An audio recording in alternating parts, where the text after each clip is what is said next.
13살 때 아버지를 잃고 또 14살 때 친구들과 축구를 차다가 친구가 찬 공에 눈을 맞아서 계속 투병하는 중에 4, 5년 동안 갖가지 수술을 다 거쳤지만 결국은 시력을 잃게 된 한 불행한 소년. 어느 날 동생은 보육원에 맡기고 그는 맹하학교를 입학하여 점자를 배우던 어느 날 기독교 방송에서 인생 상담이라는 프로그램 속에 요한복음 오늘 본문의 9장 이야기를 듣게 됩니다. 아하, 내가 불의의 사고로 소경된 것이, 앞을 보지 못하는 것이 어떤 죄를 지은 대가가 아닐 수 있겠구나. 그래서 용기를 내어 공부를 하면서 1976년 피츠버그 대학에서 철학 박사 학위를 받으면서 우리나라의 최초의 맹인 박사가 됩니다. 그는 어두움을 비추는 한 쌍의 촛불이라는 책을 썼는데 바로 그 저자가 강영우라고 하는 믿음에 귀한 박사입니다. 그가 훗날에 인생 성공담을 고백하면서 말하기를 내가 나된 것은 하나님의 은혜였다. 그러면서 그가 청소년들을 향해서 10가지 도전적인 메시지를 그 책에서 소개하고 있습니다. 자기 생각과 뜻이 달라도 존중해주고 사랑할 수 있는 넉넉한 마음을 가져라. 근거 없는 모험과 비판에 귀 기울이지 말고 계속 선한 일에 힘을 쓰라. 성공 앞에 가로막는 장애물이나 방해물을 두려워하지 말아라. 혹 내일 실패한다 할지라도 도전해라. 지금 손해를 보더라도 끝까지 정직해라. 큰 비전을 갖고도 보잘것없는 일에 넘어질 수 있지만 그래도 꿈은 포기하지 말아라. 약하고 고통받는 이웃을 도와줘라. 결과에 연연하지 말고 될 때까지 도전해라. 때로는 도와주고 도리어 피해를 볼지라도 도움을 필요로 하는 자들을 끝까지 도와라. 최선으로 도와주고 배신당해도 개의치 말고 가진 최선의 것으로 주고 또 줘라. 그 자신이 아마 그 열악한 환경 속에 살면서 성공이라는 인생 고지에 올랐을 때 뒤돌아본 자기 고백이 아닌가 생각해 봅니다. 때때로 우리의 인생 속에 어둡고 고통스러운 삶의 자리, 그 자리를 박차고 일어나지 못해서 어떤 고난도 수고도 헛수고라고 할 수 있는 좌절로 떨어지는 경우가 얼마나 많은지 모릅니다. 그런데 그 가운데도 하나님의 은혜 안에 믿음의 사람들은 그 어두움의 터널을 박차고 하나님의 영광의 빛을 보는 역사가 성경 곳곳에 수없이 소개되고 있고 우리의 삶에서도 수없이 살펴볼 수 있습니다. 오늘 한 날 때부터 보지 못하는 자가 예수를 만나서 보게 되는 이 현장 소개하면서 바로 앞 요한복음 8장은 본문과 함께 연결된 하나의 사건으로 이어집니다. 요한복음 8장은 우리가 너무나 잘 아는 서기관들과 바리새인들이 예수님을 모함하고자 현장에서 가늠하다 잡힌 여인을 끌고 흥분된 관중들과 함께 손에 돌을 들고 당장이라도 그 여인뿐만 아니라 여인이 아니라 예수를 쳐 죽이려고 하는 기세등등한 모습이 소개됩니다. 그들이 아마 그들이 지켜야 했던 율법만을 지키려고 했으면 현장 그 자리에서 그 여인을 돌로 쳐 죽여야 했을 겁니다. 그런데 그들의 관심은 그 여인을 도덕적인 정죄가 아니라, 율법적인 정죄가 아니라 예수 그리스도를 죽이려고 하는 음모였습니다. 그런데 예수님은 그들의 음모에 쉽게 빠지지 않았습니다. 죄 없는 자가 돌로 치라는 말씀 앞에 그들은 스스로의 죄를 발견하게 되고, 한 명, 두 명, 어른부터 아이까지 돌을 다 내려놓고 떠난 그 자리를 성경은 소개합니다. 이어서 유대인들에게 구원의 복음을 전가하다가 요한복음 8장 마지막에 59절에 보니까 다시 그들이 돌을 주어서 예수께 치려고 합니다. 그래서 예수께서 숨어 성전에서 나가셨다라고 기록하고 있습니다. 이 요한복음 8장의 이 엄청난 사건이 끝나자마자 성전에서 나가는 중에 길 가실 때 날 때부터 앞을 보지 못하는 불쌍한 거짓 신세가 되어 있는 그를 보게 되었다라고 성경에는 기록하고 있습니다. 서기관들과 바리새인들, 흥분한 유대인들의 돌팔매질의 위협까지 당했는데, 성전에 나오면서 아마 길가에 쭈그리고 앉아있는 이 소경을 바라보는 예수님의 모습, 또한 제자들의 모습을 성경은 세밀하게 소개하고 있습니다. 그 같은 위협을 당하고도 제자들은 그동안 늘 궁금했던, 해결받지 못한 질문을 예수님께 던집니다. 요한복음 9장 2절에 보니까 제자들이 예수님께 묻습니다. 선생님, 이 사람이 앞을 보지 못하여 난 것이 누구의 죄 때문입니까? 지금까지 수많은 사람들이 저를 바라볼 때마다 궁금증을 가지고 있습니다. 자기 죄 때문인지, 그 부모가 죄를 지어서 그런 아이를 낳게 했는지. 그것이 다 제자들만 보는 관점이 아니라 예루살렘에서 세월이 지나면 지날수록 불쌍히 여기는 마음에서 혀를 차고 고개를 흔들고 안타깝게, 무슨 죄가 저리 많아, 날 때부터 보지 못하고, 보지 못하니 정상적인 생활이 안 돼 구걸하는 거짓 신세가 되었을까? 해답을 아무도 알고 있지 않았습니다. 그러나 예수님은 수많은 유대인들과 제자들이 보는 관점이 아니라 그 날 때부터 앞을 보지 못하는 사람을 보자마자 예수님은 그의 죄가 아님을 선포합니다. 그리고 그 소경을 고쳐주는 장면을 소개합니다. 예수 그리스도가 오기 전에 오래전 이사야 선지자가 이사야서 35장 5절에 메시아, 즉 그리스도가 오시면 그때 소경의 눈이 밝을 것이라고 예언했습니다. 그러나 세월이 지난 후에 하나님의 말씀은 달달달 외우고 살지만 메시아 그가 누군지, 또한 그가 어떤 소경의 눈을 뜨게 할지 관심 밖이었습니다. 이사야서 42장 7절에도 오실 메시아 소경의 눈을 밝힐 것을 다시 재차 예언적 증거를 하고 있습니다. 뿐만 아니라 그리스도께서 친히 누가복음 4장 16절 이하에 오셔서 이렇게 외칩니다. 예수께서 그 자라나신 곳 나사렛에 이르사 안식일에 늘 하시는 대로 회당에 들어가사 성경을 읽으시고 쓰시매 선지자 이사야의 글을 드리거늘 책을 펴서 이렇게 기록된 데를 찾으시니, 아마 안식일에 나사렛 회당에 주로 연장자 내지는 순번이 있는 자가 하나님의 구약의 말씀을 읽게 되는데, 그때 예수님이 섰는데 누군가 이사야의 글을 두루마기 채를 갖다 준 것 같아요. 근데 예수님이 그 가운데 이 말씀을 찾아서 읽습니다. 18절, 주의 성령이 내게 임하셨으니 이는 가난한 자에게 복음을 전하게 하시려고 내게 기름을 부으시고 나를 보내사 포로된 자에게 자유를, 눈먼 자에게 다시 보게 함을 전파하며 눌린 자를 자유케 하고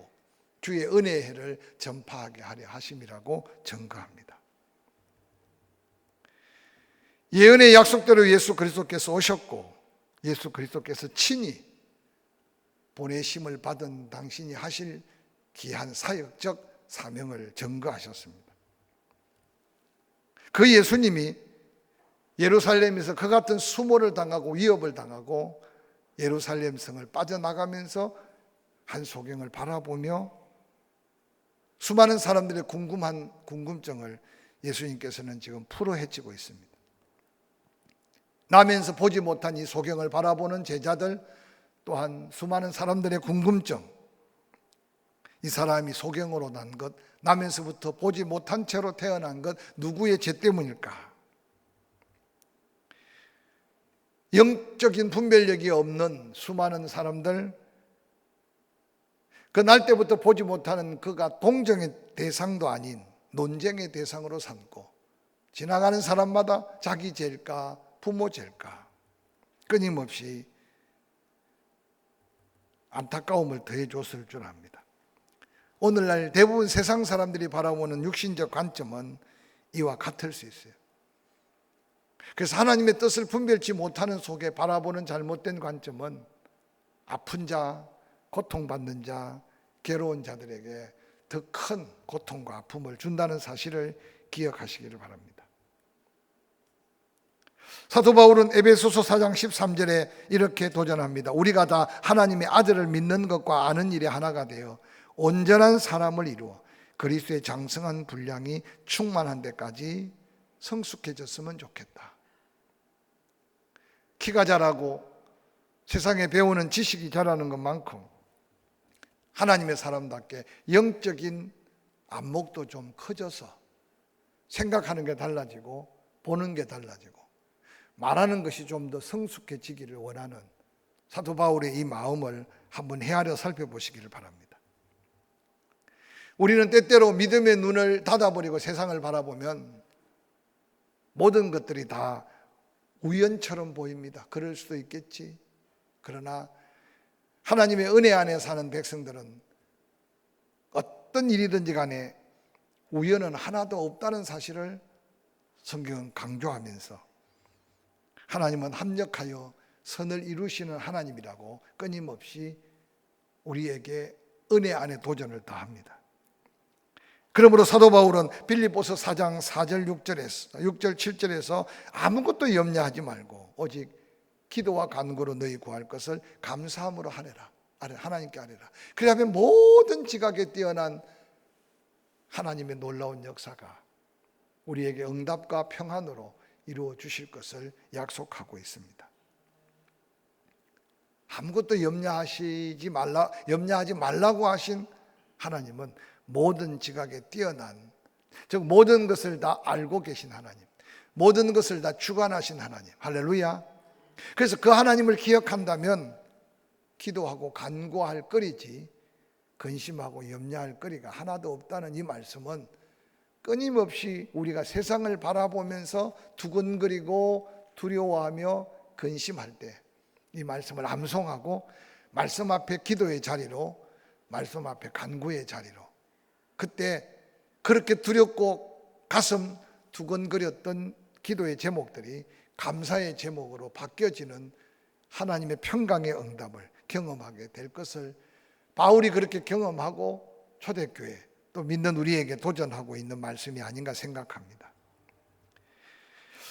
고통스러운 환경에서 일생을 시작한 야베스, 역대상 4장 10절에 그에게 다가온 운명적 고통 앞에 그는 부러지죠 축복으로 바꾼 주인공입니다.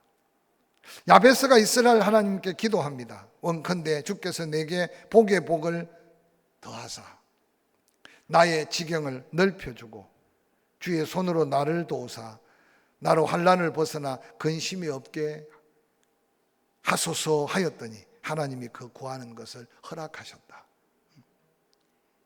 아무리 크고 힘든 고난 속에 역경 속에 있을지라도 하나님은 보시고 계시고 아시고 계시고 그 고난의 자리에서 하나님을 향해 은혜를 구하고 도움을 구할 때 들으신 하나님은 그가 구하는 것을 다 응답해 주셨던 야베스의 하나님을 소개하고 있습니다. 예수 그리스도께서 바라본 나면서부터 보지 못한 불쌍한 그를 한 번도 제자들도 들어본 적이 없고 또한 그 자신도 경험해 보지 못한 음성을 듣게 됩니다. 그를 통해서 하나님이 하시는 일을 나타내고자 하신다. 그러면 세상에 보지 못하는 자는 다 그럴까? 그건 아닙니다. 오늘 예루살렘 성을 드나드는 수많은 사람들, 특히 서기관들, 바리새인들, 그들은 보는 것 같은데도 볼 것을 보지 못하고 보지 않아야 될 것만 보고 살았어요. 그래서 예수님이 이 소경을 고치면서 차라리 이 소경이 너희들보다 훨씬 더 나을 수 있다. 그는 아예 보지 못하니 범죄하지 않지만 너희들은 보는데도 봐야 될 걸 못 보고 보지 말아야 될 것만 보면서 얼마나 많은 영혼들을 죄악의 구렁텅이로 몰고 가느냐. 차라리 너희들이 보지 못하는, 이 나면서 보지 못하는 이런 자와 같은 삶이 되었으면 더 좋을 뻔했다는 말은 오늘을 사는 우리에게 큰 도전의 메시지가 아닌가 생각이 됩니다. 여러분은 바라볼 것을 바라보고 있는지, 또 혹이라도 볼 것은 못 보고 보지 않을 것만 보이는지 한번 살펴보시기 바랍니다. 오늘 이 나면서부터 아무것도 볼 수 없었던 그 불행한 인생, 하나님은 그를 통해 세상 사람들은 안타깝게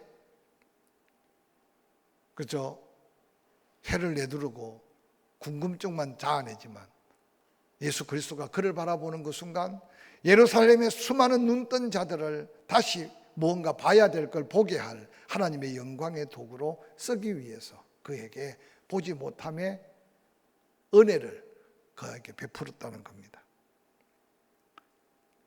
우리의 관심도 좀 달라질 수 있기를 주의 이름으로 간절히 축원합니다. 할렐루야. 오늘 세상은요, 알게 모르게 학습이라는 것에 교육되고 또 보여지고 들려지는 매스컴에 길들여지고, 그래서 어느 날 잘못된 지도자를 만날 때 한 민족이 멸망의 구렁텅이에 빠지는 것은 옛날처럼 한 세기가 지나서가 아니라 하루아침에 망할 수 있고 하루아침에 종국을 맞이할 수 있는 시대를 살고 있다는 사실을 기억하시기 바랍니다. 정말로 남이 볼 수 없는 것을 바라보고 그 바라본 것 때문에 고난 속에도 소망을 갖고 절망 속에도 희망을 잃지 않는, 그게 바로 영의 눈이 뜨여서 하나님의 뜻을 분별한 믿음의 사람, 사명자가 바로 보고 사는 삶의 비밀이 아닐까 생각해 봅니다.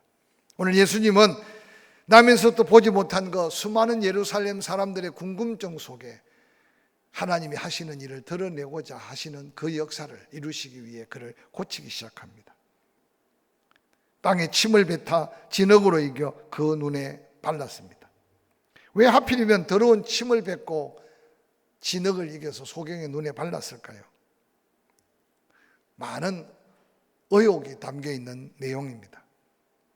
어떤 사람은 의학이 발달하지 못해서 약이 귀하니까 때로는 침도 약이다, 또 진흙도 뭐 효과가 있었을까, 그렇게 접근하는 사람도 있지만 전혀 예수님의 침이 능력이 있고 예수님이 바른 진흙이 치유의 효과가 있다고 말하는 사람은 한 명도 없을 겁니다. 그럼 왜 예수님께서 그냥 어떤 때는 말씀으로 보기 원한다 그러면 봐라, 그러니까 눈을 뜨고, 아니면 예수님이 친히 명령만 하셔도 번쩍번쩍 눈을 떴는데 이 예루살렘의 소경만큼은 왜 그렇게 침을 진흙에 이겨 눈에 발라주고 실로암에 가서 씻으라고 하셨을까? 뭐 여러 가지 이유가 있겠지만 그가 바로 날 때부터 앞을 보지 못했던 자였다는 걸 다른 사람도 알고 자신도. 그러니까 상상해 보세요. 어떤 사람은 보지 못하는데도 뭔가 희미하게 보는 사람도 있다고 말하지 않습니까? 그런데 모든 예루살렘 사람이 그는 나면서부터 보지 못하는 걸 인정하지만 그가 정말 보지 못하는 걸 보이기 위해 눈에 진흙을 이겨 발랐으니 혹이라도 빛이라도 보일 수 있는 눈이라면 아무것도 볼 수 없는 그의 모습을 그대로 증거해 보이고 있습니다. 예수님을 만난 그가 실로암 못까지 가는 거리가 그렇게 짧은 거리가 아니었을 거예요. 왜냐하면 실로암 못은 기드론 골짜기 기온셈에서부터 BC 701년 아수르 공격을 당하면서 히스기야가 터널을 파서 직선 거리는 320m밖에 안 되는데 그 320m를 꼬불랑꼬불랑 화강암을 파고 뚫어서 약 530m 정도 그 물길을 예루살렘 성전 안으로 이끌어서, 그리고 예루살렘 성전 안에 기온샘에서 이끌어온 그 물을 모아놓은 곳이 실로암 못이에요. 기드론 골짜기에서부터 그 물을 530m 물길로 이끌어 왔으니 그 물이 흐르는 구배를 따라 실로암 못은 지금도 지하 한 3층 깊이 정도 예루살렘 낮은 곳에 물을 모아놓은 것이 실로암 못이에요. 아마 주변에 많은 사람들이 한 번도 자기 발로 걸어 다니는 걸 보기 힘들었던, 나면서 보지 못하는 것, 늘 앉아서 구걸하는 그 자리에 앉아있는 그를 봤는데 그가 눈에 잔뜩 진흙을 이겨 바른 채로 더듬어가며 실로암 못을 향해 가는 그의 모습을 보면서 그가 바로 나면서부터 한 번도 볼 수 없는 그였다는 사실을 확인했을 겁니다. 주변에 어떤 사람은 물어보기라도 했을 겁니다. 어디 가냐고. 근데 실로암이라는 이름이요, 보냄을 받았다는 뜻이라고 본문에 해석해놨는데 다들 실로암 하고 그 연못을 봤지만 모르겠어요. 기온샘에서 보내진 물이 실로암에 고인다, 그래서 보냄을 받았다는 뜻인지는 모르겠지만 오늘 이 요한복음 9장의 예수님 때 그가 바로 실로암 못에 보냄을 받음으로 실로암은 이름 그대로 이름을 찾고 오늘 우리에게 잊혀지지 않는 귀한 연못으로 소개됩니다. 그는 끊임없이 가면서 아마 마음의 의심도 생겼을 겁니다. 40여 년 이상 나면서부터 보지 못한 그가 뭘 볼 소망이 있었겠습니까? 아니, 본다는 기대감이 뭐가 있었겠어요? 근데 예수님 말씀하신 그 말씀 하나를 붙들고 실로암까지 가는 길에 어차피 눈에 이겨진 이 진흙이라도 씻어야 되니 연못에 가서 씻기라도 해야 되는 그 가는 길에 끊임없이 아마 마음의 번민, 의심, 회의적인 생각도 들지 않았겠습니까? 어릴 때 부모가, 아니 그 자신도 혹이라도 볼 수 있을까 하고 별별 방법을 다 했지만 진흙을 이겨서 씻는다고 본다는 생각은 한 번도 해본 적이 없을 겁니다. 근데 예수님 말씀이, 믿음이 자라나는 시간이 그 의심을 뿌리치고 더듬어가며 수많은 사람들이 가는 길에 왜, 어디, 무엇 하고 묻는 대답을 할 때마다 예수, 예수, 예수. 실로암에 가서 씻어야 눈이 떠진다는 이 말씀이 복음이고 이 말씀이 그에게 믿음의 조건이었습니다.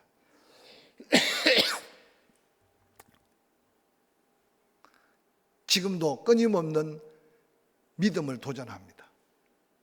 예수님은 성경 곳곳에 구원의 가장 중요한 조건도 믿음이지만 기적의 가장 중요한 조건도 믿음이었습니다.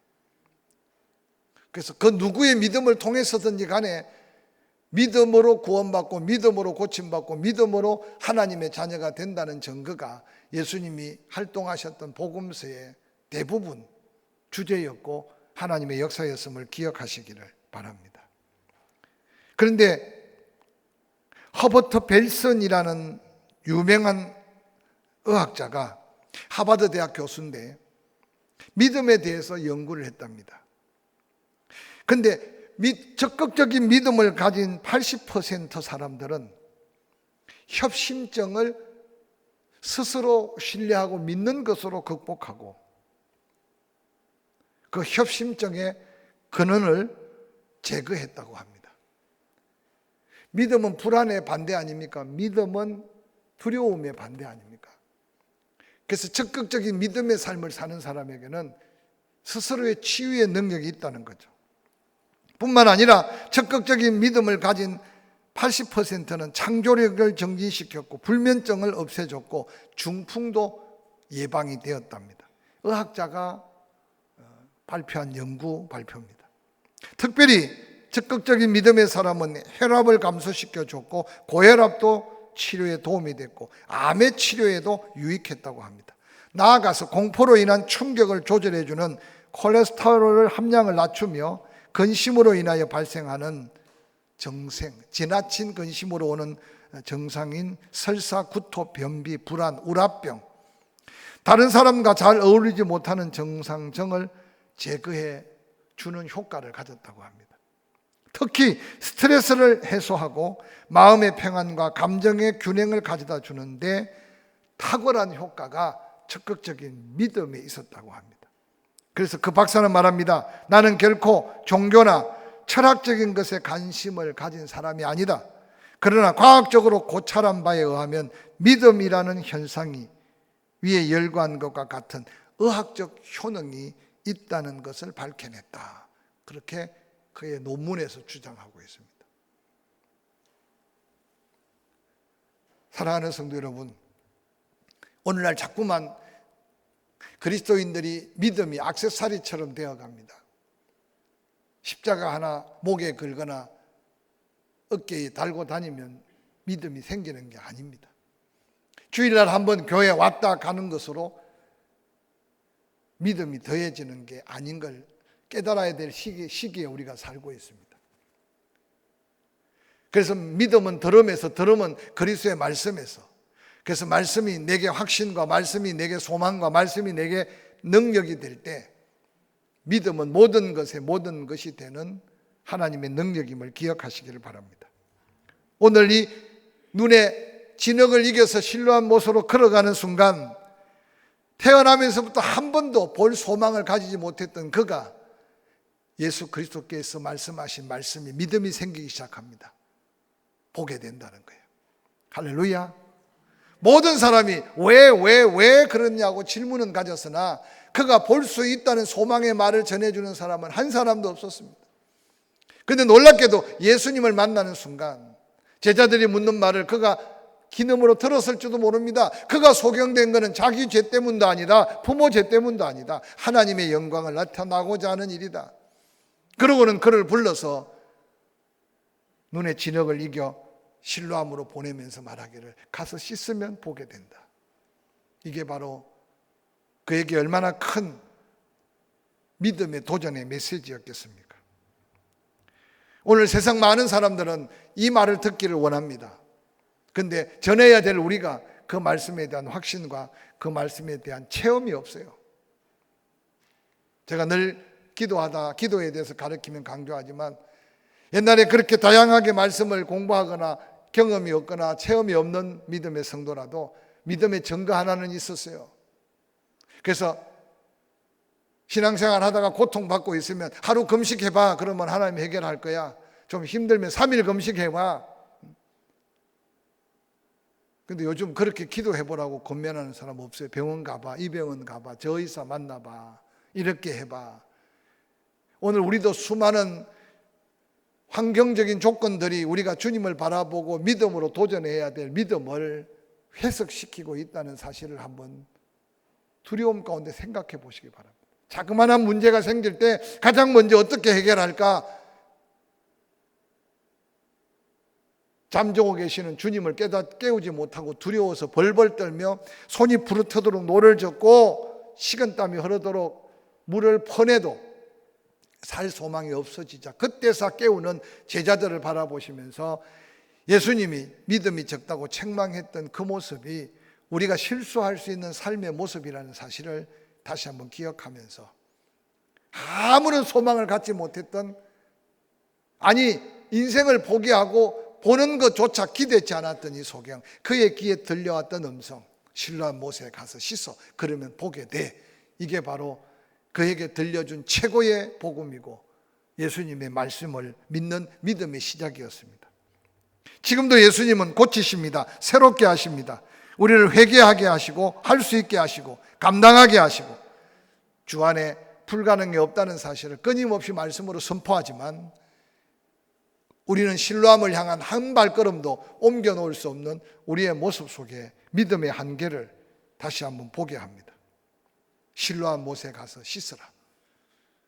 소경에게 믿음을 테스트하고 소경에게 믿음을 도전하고 소경은 그 순종하는 발걸음으로 실로암까지 나아가서 씻고 있는 그 모습이 여러분의 예배의 자리, 기도의 자리, 섬김의 자리, 희생의 자리, 하나님 내게 준 감당해야 될 믿음의 순종의 자리가 많아지기를 주의 이름으로 간절히 축원합니다. 늘 강조하지만 예배를 드려야겠다 생각하면 가장 먼저 다가오는 게 시간에 대한 시험이에요. 수요일 저녁 예배를 드려야겠다 한번 작정해 보세요. 꼭 예배 드리기 전에 중요한 약속이나 회사에서 뭔가 상관이, 요즘에는 뭐 남은 일을 많이 안 시키지만 옛날에 직장은요, 이 잔업이라고 그러죠. 뭐 시간 외에 수당이 어디 있습니까? 제가 잠시 다닐 직장 생활에 그냥 가장 말씀 한마디면 아무도 노조가 어디 있어요. 나오라면 나와야 되고, 아니 과장님이 퇴근 안 하면 그냥 퇴근할 생각도 못했던 시절도 있었어요. 그러니까 핑계 댈 거리가 수없이 많아요. 여러분 사명 감당하는데 내려놓을 수밖에 없는 조건들이 계속 더 많아질 거예요. 늘 강조하지만 11조 몰라서 못하는 사람이 어디 있어요? 정말 돈이 아까워서 못할까요? 믿음이 없으면 돈의 가치보다 더한 자꾸 쪼달리고 모자라는 계산 속에서 하나님 앞에 시간, 하나님 앞에 나의 은사, 하나님 앞에 나의 헌신, 재능 감당할 수 없습니다. 여러분 그 타협점에서 넘어지지 않기를 주의 이름으로 간절히 축원합니다. 오늘 이 소경이 침을 발라주는데 왜 침입니까? 그냥 말씀을 하시지. 뭐 소경이 예루살렘에서 40여 년 살면서 수없이 수많은 사람에게 얻어먹고 살았는데 앞이 보이지 않으면 귀가 밝아지는 거예요. 아마 모르는 소식 없이 다 들었을 거고 예수님이 고치는 방법도 몰랐던 게 아닐 겁니다. 그런데 이 소경은 다른 말 없었어요. 예수님 말씀대로 실로암에 가서 씻으라니까 더듬고 가는 그의 걸음이 얼마나 불편하고, 과거나 지금이나 실로암은 여러 계단을 거쳐서 내려가야 되는데 고치기 전에 아마 계단에 굴러서 죽을 수도 있어요. 그런데 아무 말 없이 말씀대로 순종하는 게 믿음임을 오늘 이 소경은 우리에게 보여주고 있습니다. 과연 오늘 나에게 이 믿음이 있는가? 예배 시간이니까 만사를 제쳐놓고 성전에 가는 믿음, 기도해야 될 때니까 만사를 제쳐놓고 기도하는 믿음, 할렐루야. 하나님의 것이니까, 아니 이것은 감사해야 되니까, 아니 이건 나누어야 되니까, 내 눈에 불쌍히 여기는 보는 그에게 내가 불쌍히 여겨야 되니까, 늘 말씀이 내 발의 등이요 내 길의 빛이 되어 나를 인도하는 그 믿음을 오늘 이 소경을 통해서 다시 한번 도전받을 수 있기를 주의 이름으로 간절히 축원합니다. 요한복음 9장 40절 41절, 이 소경이 눈을 뜬 것 때문에 주변이 소란스럽습니다. 예수와 함께 있던 자들이 이 말씀을 듣고 가로되 우리도 소경인가? 예수께서 가라사대 너희가 소경되었다면 죄가 없으려니와 본다고 하니 너희 죄가 그저 있느니라. 예수 그리스도 주변에 있는 많은 사람들 못 보면 차라리 죄를 짓지 않을 텐데 보는 것 때문에 죄 없는 사람을 죄인 취급하고 판단하고 헤아리고 손가락질하고 비판하고, 그래서 그들이 진정 보아야 될 걸 보지 못하는, 차라리 너희들이 소경되었으면 더 나을 뻔했다고 말했습니다. 오늘 소경거가 실로암에서 먹고 씻어 나오는 중에 수많은 사람들이 묻습니다. 이게 눈만 밝아져도요 인상이 달라집니다. 요즘 그래서 예쁜 인상을 갖고 싶어서 눈 주변을 많이 단장하잖아요. 눈썹도 그냥 그리지 않아도 그냥 평생 문신, 또 눈 안에도 뭔가 또 예뻐 보이려고 라인을 그리고, 이게 눈만 달라져도요 사람이 인상이 달라지는 거예요. 근데 이 소경이 갑자기 눈을 뜨고 있으니 주변 사람들이 궁금한 거예요. 그래서 여기서 말합니다. 그 날 때부터 보지 못해서 구걸하는 자가 아니냐? 옆에 있는 사람이 아니야 그럴 수가 있어. 아니야. 그 속에 소경이 하는 말이 내가 바로 그 사람입니다. 어떻게 보게 됐어? 예수께서 씻으면 보인다 그래서 와서 씻었더니 보게 됐습니다. 여러분, 이 충격적 간정은 아마 예루살렘에 사는 수많은 사람들을 다시 한번 보는 자가 다시 보게 되고 보지 못하는 자가 보는 데 소망을 갖게 된 놀라운 하나님의 영광을 드러낸 한 기적이 아닐까 생각합니다. 사랑하는 성도들의 말씀을 마무리하려고 합니다. 오늘 하루 여러분이 가장 많이 보았던 게 뭡니까? 혹이라도 아름답게 녹음이 짙어가는 자연을 바라보면서 생명을 보았습니까? 예쁜 꽃 한 송이를 바라보며 감동을 해봤습니까? 오늘도 보지 못하는 것들 다시 한번 돌이켜보고 보지 않아야 될 것 때문에 마음 상하고 입으로 범죄하고 마음으로 범죄한 것 있다면 차라리 보지 못했으면 좋았을 뻔했다는 주님 말씀을 기억해 가면서 이제 우리 이웃의 고통과 아픔, 슬픔을 보고 도울 수 있는 사랑이 여러분의 손으로 펼쳐지기를 주의 이름으로 간절히 축원합니다. 죽어가는 영혼들을 바라보며 그들 가까이 복음으로 다가가는 복된 발걸음이 될 수 있기를 주의 이름으로 축원합니다.